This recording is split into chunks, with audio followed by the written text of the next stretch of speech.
Empire.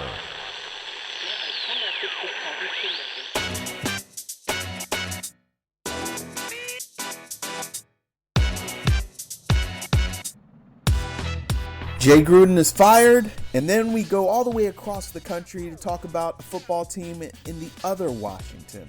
This is the Football Jones Podcast.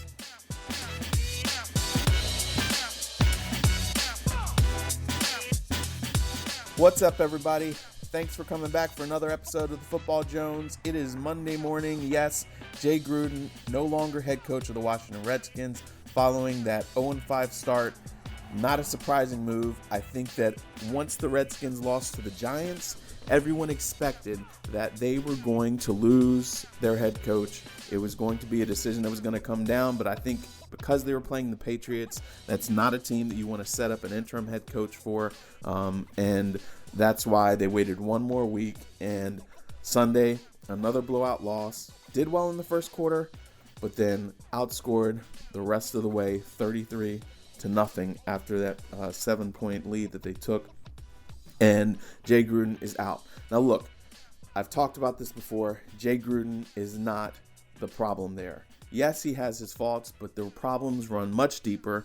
And so later in this episode, I caught up with my buddy Jerry Brewer, columnist for the Washington Post, and we talk about, this was Sunday night when we were talking about this. We knew the handwriting was on the wall. We knew Jay Gruden was going to get fired. So we talked about what the problems are and where the Redskins kind of have to go from here, the questions they have to answer.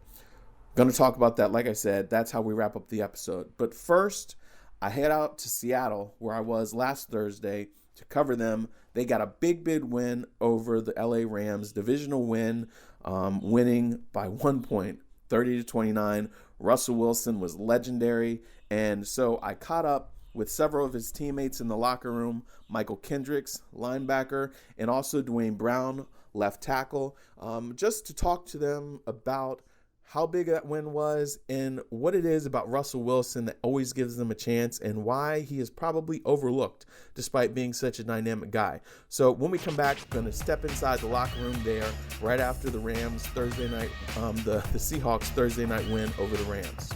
I catch up first with Mychal Kendricks, talk to him about that big win, and like I said, the impact that Russell Wilson has on that team.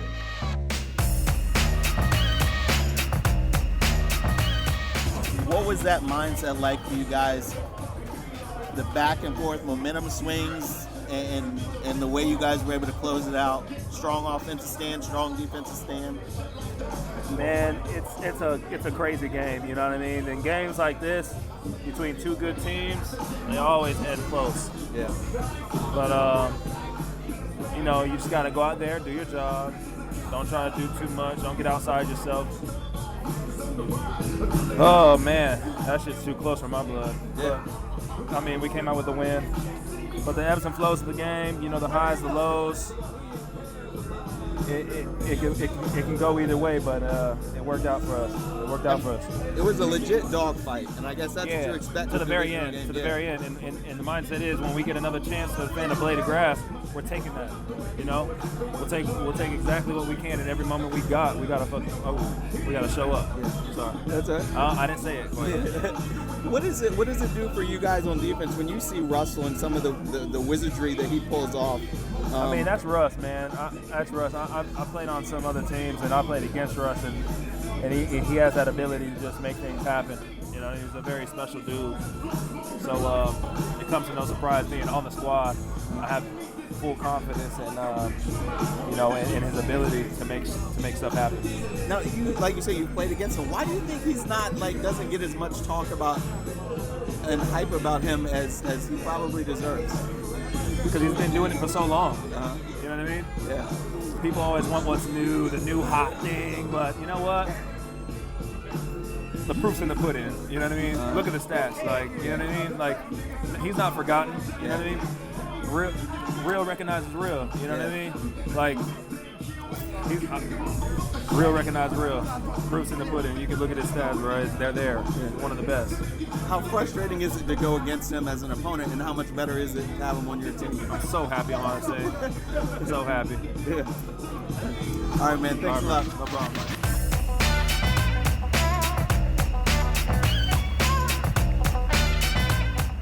Appreciate the time there of Mychal Kendricks. Just a really big win for them. As you can tell, the locker room was hype. You hear the music. Those guys have had trouble against the Rams the last 2 years.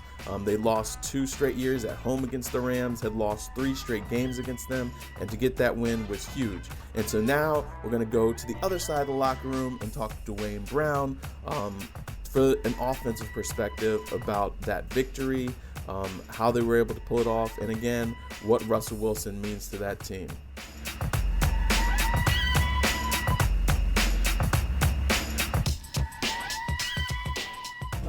What was that sense of urgency like as you guys were coming down the stretch there? The defense had gotten stopped. You guys needed to, just take me through that. The last, couple minutes? Yeah.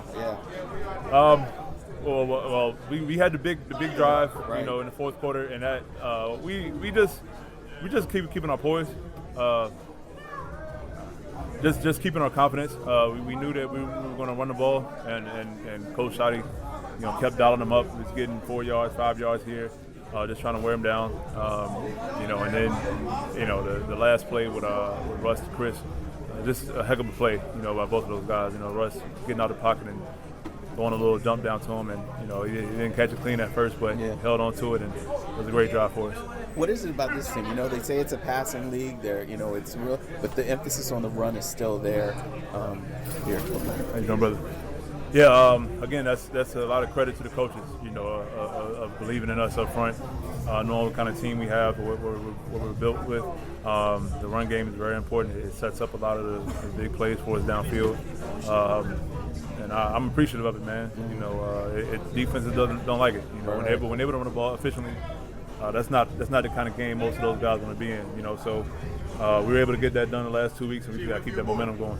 What's it like blocking for a guy like Russell? When you guys look up at film and see some of the stuff that he just pulls out of his hat, he's amazing, man. Again, I always say just a generational talent. He's playing at an MVP level right now, and but he's been the same guy the whole time I've been here. Just making these kind of plays. I think this year he's getting a little bit more attention, but he's just as consistent as they come. And again, I'd like to keep him a little bit cleaner than we did tonight. But he's phenomenal, man. Just a great player. Why do you think he's overlooked kind of the way he is sometimes? Probably because of you got guys that are putting up 50, 45, 50 passes a game, and they get a lot of the credit. But he's as efficient as they come. I mean, you look at the numbers; they don't lie, man. And he makes things happen for us. I'm just glad he's on my team. You guys are now off to the best start since 2016. What do you think you guys can build on this? What does a win like this do for you guys? We're going to enjoy it the next few days. To be able to get 2 back-to-back divisional wins, our first 2 divisional games, that's big for us. And we know what we're capable of. But we still have a lot to clean up. Us up front, we can definitely be cleaner in pass protection. We left some yards out there in the run. So we got another very good opponent that we have to go travel to next week. And, that's all we're worried about. Last one. What is Russell like in those huddles on those, that fourth quarter drive? How would you describe him? What's he like? That's a great leader, man. He comes in, he gets, little motivation. He's just optimistic and just full of faith as they come. He's always believing that we're going to make the play to get us to win, to get us the first down, whatever we need. Just telling us, play clean, penalty free. And we took the message. We didn't get that last third down, and I would have liked to. That's one that you hate to put the defense back on the field, but he's a phenomenal leader. And he always gives us something to build on in the huddle. Do you remember what he said to you guys in the huddle right before the touchdown, the last touchdown? I don't think he said anything then. Okay. I don't think he said anything then. We were just playing the game. Right. But throughout the game, he's always coming in and giving us just quotes, and things to live through drive to drive. Gotcha. All right, man. All right. Thanks a lot for your time. No doubt, man.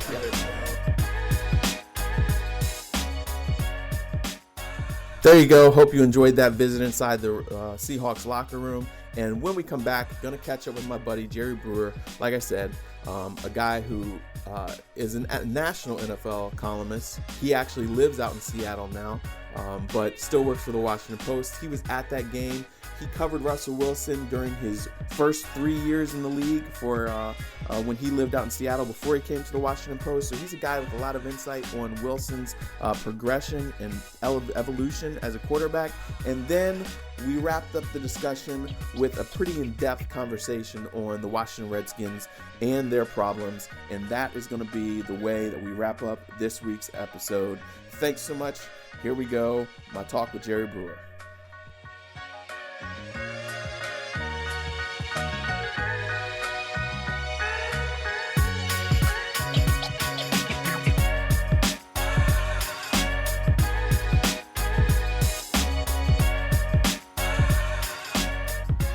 All right, we're back here with my guy, Jerry Brewer, columnist for the Washington Post, my former teammate there, one of the best guys in the business. He covers it all, national level, but also the DC level too. And we were there Thursday night in Seattle, both of us at that game where Russell Wilson just had a legendary performance. And Jerry, I want to know what your takeaways were and if you think that he will finally start getting some consideration. There's no talk about him as an MVP level guy, although we saw him put his team on his back, and he's off to a really great start to the season, not just Thursday night.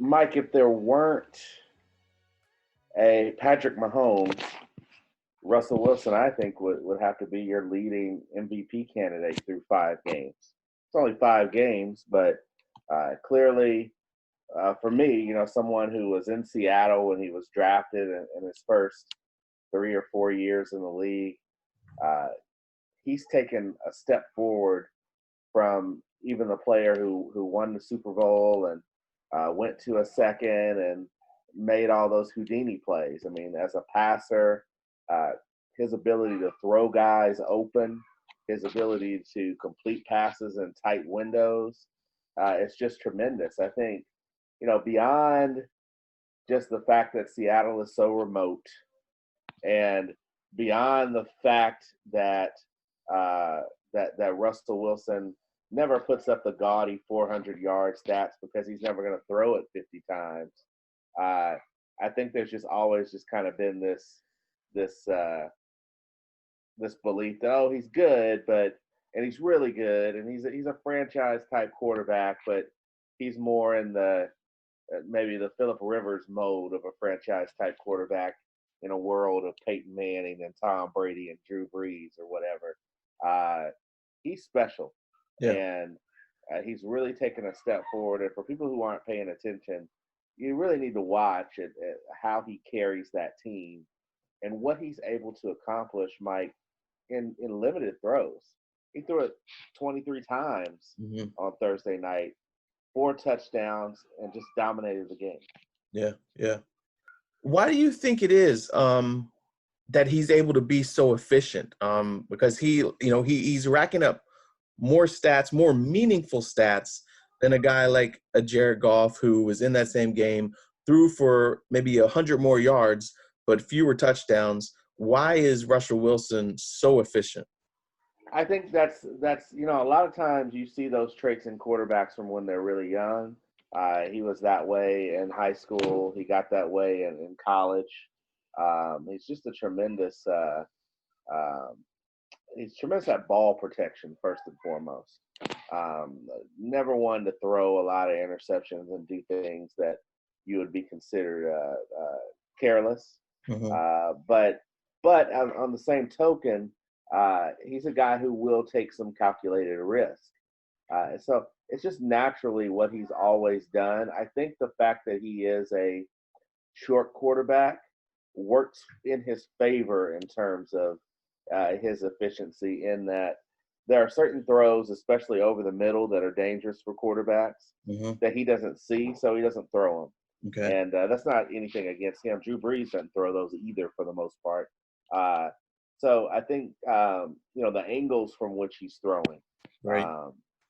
mean a lot to his efficiency, and the fact that he's set up for success in that Pete Carroll, he preaches that it's all about the ball, and Pete Carroll always wants to have one of the best run games in the league, and for the most part, for five, four, five, about 5 or 6 of Russell's 8 seasons, they have been an elite rushing team, and that sets everything else up. Okay, so we saw, obviously, they have had a trouble against the Rams the last couple years, and they got the Rams now. It almost feels like that Super Bowl hangover, even though the Rams are still good, that Super Bowl hangover is there. Do you think that the Seahawks have a legit chance to win that division, or are the Rams just working some things out, and are they going to wind up taking this thing? They got a legit chance to win the division. I mean, they're 4-1 right now, and while they're not the most impressive 4-1 that we've ever seen, 3 of those wins by 4 points combined. There's an opportunity there. There's an opening there. I'm interested to see in how they match up with the 49ers. Mm-hmm. The 49ers, because of that defensive line, is going to be a tough matchup for the Seahawks. I mean, I see that coming, and they've got the AFC North next couple weeks. They've got Cleveland on the road, and then they have to come back and face the Ravens. So we'll see on the Seahawks end. They still have some proving to do overall as a team. Right. The really good players you love. I mean, you love Russell, you love Bobby Wagner, best middle linebacker in the league. Jadeveon Clowney's a huge pickup for them. They'll get Jerron Reed back after 6 weeks. So, I mean, their frontline talent's great. What about everything else on that team? We'll see. And the Rams, something is missing. I mean, we can see we know how dynamic and unstoppable they've been. Some of that is just that the rest of the league has a bit of a sample size now because it's the third season with Sean Payton. But I think the bigger factor, Mike, is just Todd Gurley is not Todd Gurley. I mean, Todd Gurley was sitting atop the league as far as running backs, and to me, he was the best back in the league when you combine just his ability to influence the passing game and his ability to run. And right now, he's kind of a shell of himself. Yeah. I mean, we definitely saw there were times Thursday where you saw that old Todd Gurley and the impact that he was able to have, but it's not consistent anymore. It's like in spurts. And I mean, I thought that that's why they drafted a running back, but he can't get on the field, Henderson. And it's not there. I thought having Cooper Kupp back was going to help Jared Goff. But again, it's spurts. Everything's in spurts. And it's clear that when Jared Goff isn't able to go to the line quickly, snap the ball, and go where he wants to, everything kind of falls apart. But if they're able to be in attack mode and quick, and he runs whatever Sean McVay screams into his ear right before the snap, before the mic goes out, they're okay. But I just don't know. I don't know. I mean, I think they're still good, and their defense was better, but I'm kind of worried for them, for their chances. I feel like, the 49ers, they face them next week. That's going to be really interesting to see how they do. I just think these challenges are going to keep popping up for them, and I just don't know if they can get back to the Super Bowl. It's always hard. Teams who lose in the Super Bowl, it's hard for them to get back to the playoffs, let alone the Super Bowl.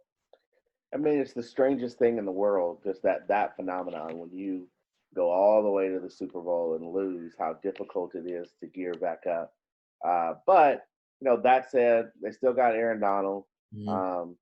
The corners did not play well on Thursday night, but they still have a dynamic a cornerback group, dynamic secondary period as far as playmaking. So I still think there's a chance. They've got all the weapons that you could possibly ask for in the receiving game. So it could be that they're kind of slow playing this, that they're trying to, before they really unleash Gurley and we still haven't seen that game in which they've like let him touch it 25, 30 times. Right. Yeah. And you wonder, like, do they fear that he can't do that, or are they just trying to load manage him?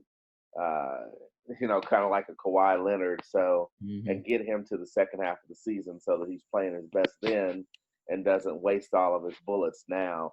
So there are questions to be asked with them, and there is that ceiling that they have is still there, I believe, but we can only evaluate what we've seen. And what we've seen so far in 2019 is that they're a good team that is not showing very many great qualities anymore. Right. Fortunately for them, there's about 8 teams like that in the NFC. Yeah. Which could make the playoffs incredible. But I don't think we're going to enter December saying, this is the clear best team in the conference. Yeah. No, and I touched on that last week. I feel like the NFC is wide open. Teddy Bridgewater balled out today, 4 touchdown passes. So the Saints are still rolling. The Packers look good. The Cowboys have a little bit of wobble to them. The Eagles seem like they're hot again.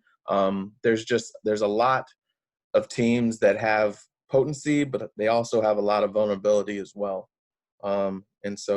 It's going to be really interesting to see how the NFC plays out, because right now, I don't know who that clear-cut favorite is.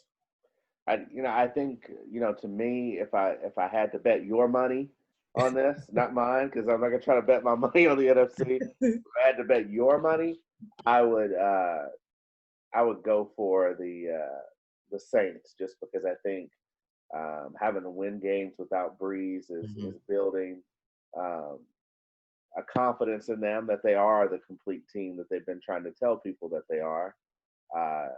They've had to win games with their defense. They've had to win games just giving the ball a ton to Alvin Kamara. That when Breeze comes back, they could really hit their stride if they don't have any more injuries. But I'd also tell you the Philadelphia Eagles, who look good today and stomping the Jets. They got a ton of injuries, and the second half of the season, they could really take off. So you see that. Is Seattle in that mix? Well, if they are, then either Seattle or the Rams are going to be a wild card. Yeah. It's interesting, either Dallas or Philadelphia is going to be a wild card. Cowboys got off to such a tremendous start, and now they stink. And people are going to look and say, well, it's great that you could stomp the teams that we don't believe in, but now that you face some teams that push back, look at how much you're struggling, and everything is magnified in Dallas. So can they stay ahead of the drama, so to speak, is a big question. But when you look at them, they got all the pieces: running game, passing game, quarterback, elite, speedy linebackers.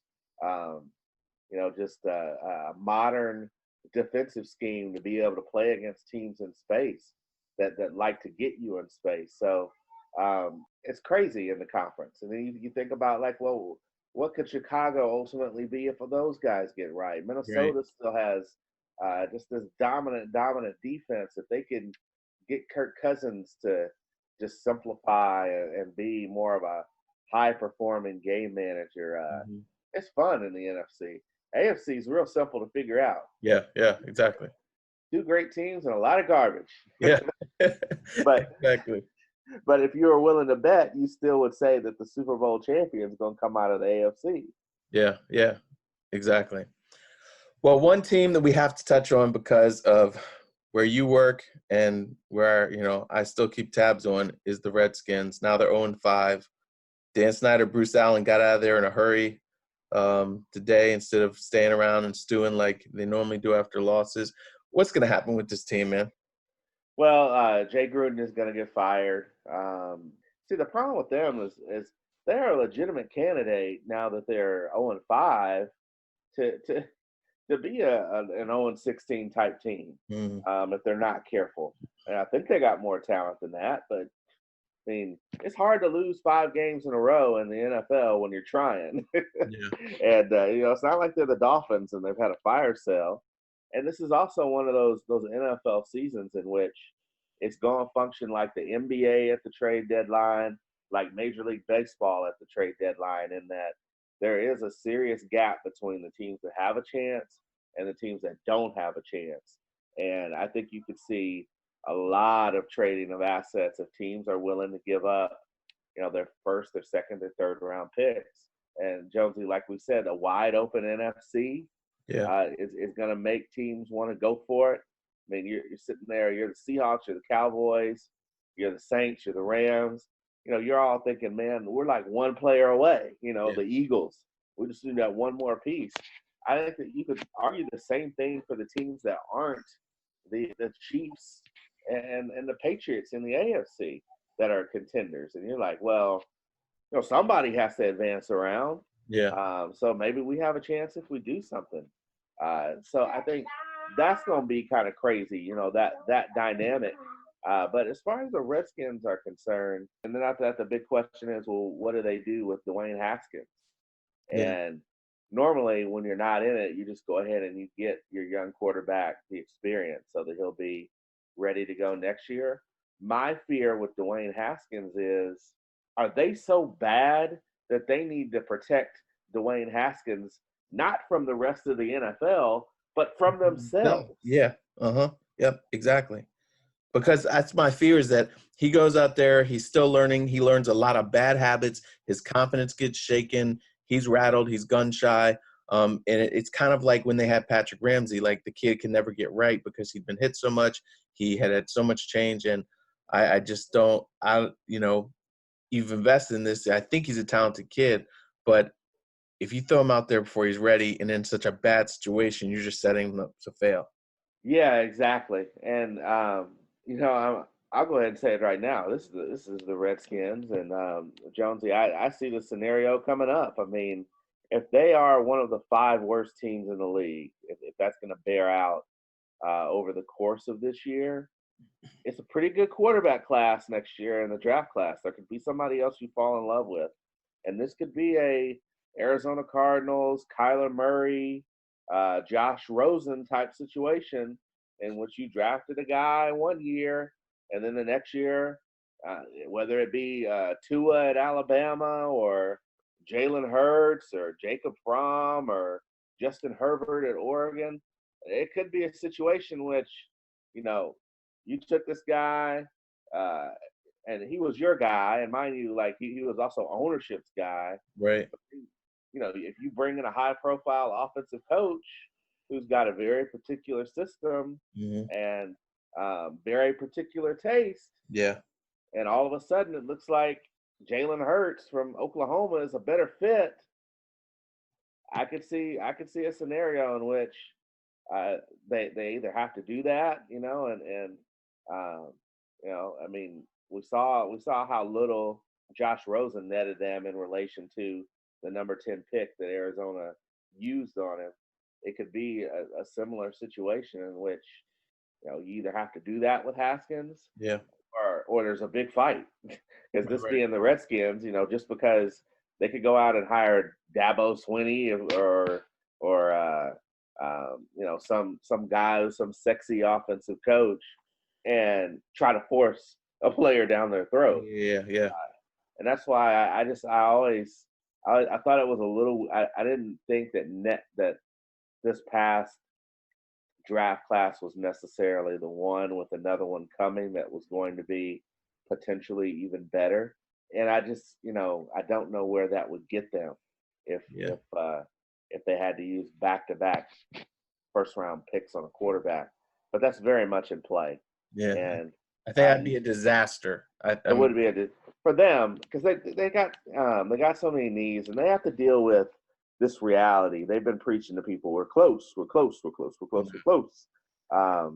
And at the most elementary level, you can look at them and say, oh yeah, they were 6-3 last year when Alex Smith got hurt. They were close. Yes, but you could also look at their whole roster and say, what they were doing wasn't sustainable. Right. And they might have been able to sneak in the playoffs a year ago with Alex Smith. But they would have, some of these situations, they would be back in the same situation this year. Right.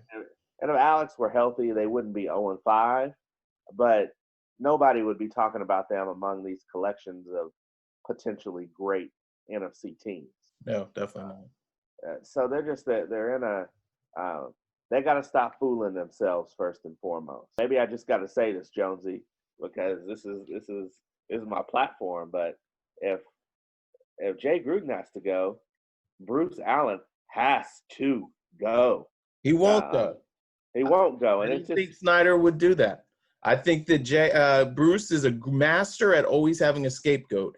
And so it was Shanahan, it was this, it was that. It's Jay now. It was Kirk Cousins for a bit. It was Jay now. And, it's going to, Brian Lafemina was a scapegoat. There was always a scapegoat. And so this latest one's going to be Jay. And so then I think he'll buy himself more time and they'll get another head coach. And they'll talk about all these great drafts that they've had as of late with young guys. And he'll continue to work on the stadium deal, and he'll buy himself more time. Even though I agree with you, he should. Yes. You throw Scott McLuhan in there in that conversation as well. That was complicated, but that was another scapegoat. That's another case in which Bruce just turned on somebody that he had brought in right to help him. For reasons that weren't just about the person's job performance. I would push back on this notion. You've got all this great talent.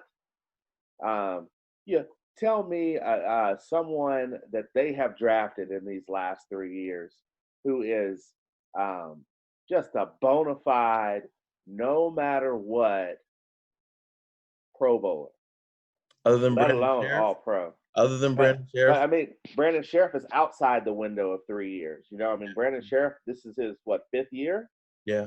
So he's outside. I'm talking about the last 3 years. Yeah, okay. I'm talking about Bruce, Jay, Doug Williams, Kyle Smith.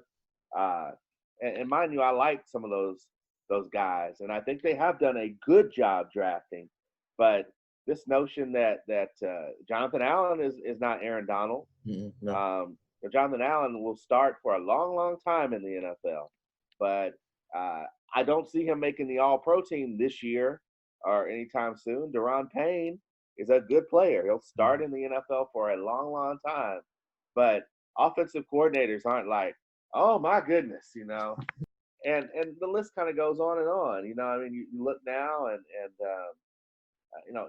even the point is, even the good things that they have done are not to the point in which they just have so much elite talent or they're just doing so extraordinarily well that it's clear where they're headed.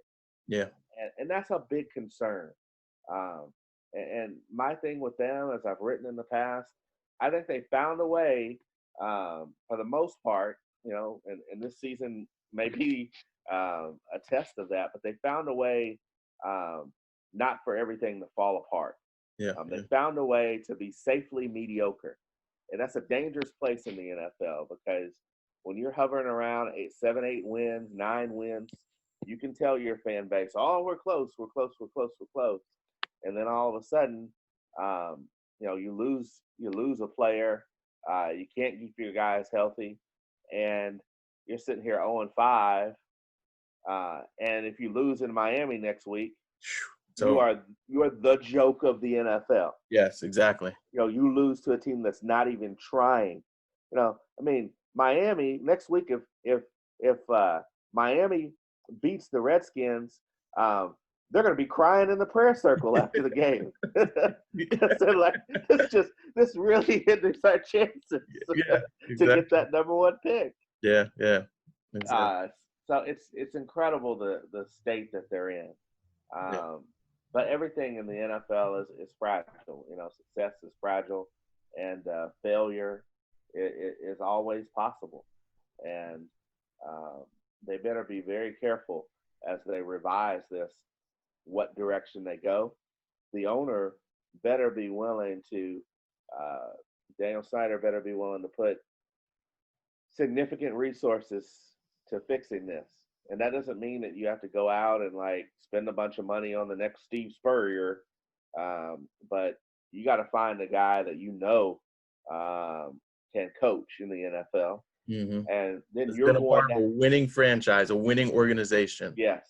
Not a flash in the pan, dude, but somebody who's exactly, because and that's something they haven't done.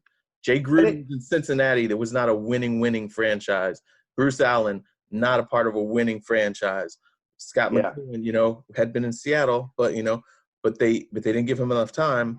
There's a lot of sticky stuff there, but they haven't ever gone out and said, okay, this guy can win. He's learned how. He knows how to build a team, and he's going to bring that here. And it's fine if you fall in love with the next Sean McVay. I mean, you had McVay in the room, or the next a first time head coach like Kyle Shanahan. That's fine. An Anthony Lynn type of guy. But then you're going to have to go out and give him maximum resources to get the best coaching staff that he can get on both sides of the football. Mm-hmm. And you got to finish. I do think, as much as I was sort of slamming a little bit, Allen and Payne and, Landon Collins, Josh Norman, all their high reputation defensive players, that defense should be good. Right. And you need a guy who's hasn't been fired multiple times to run the defense. Mm-hmm. Yeah, exactly. And if ever there was a situation in which there's no salary cap on coaches' salaries, go hire the best defensive coordinator that you can. Yeah. And almost guarantee that your defense will be a top 10 defense next year. If you do that, then all of a sudden, you've got a good foundation to rebuild this thing. Right. And you can start devoting, significant resources to the offensive side of the ball. But you know how it is, Mike. I mean, they only do 50 to 75% of what they should do. Yep. And what they don't do always comes back to haunt them. Exactly. Well, Brew, I appreciate your time. I think we could probably go on for like 2 hours about, the league and obviously the Redskins, but we will do it again. Tell everybody where they can find you. Obviously, WashingtonPost.com.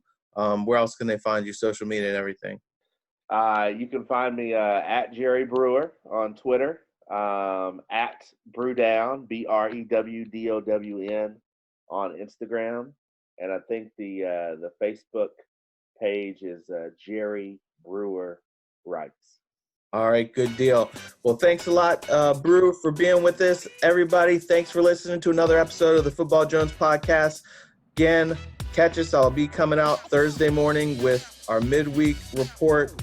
And again, you can follow me, Twitter, at by Mike Jones, Instagram, at by Mike Jones, and of course, USAtoday.com. Thanks, and have a great week.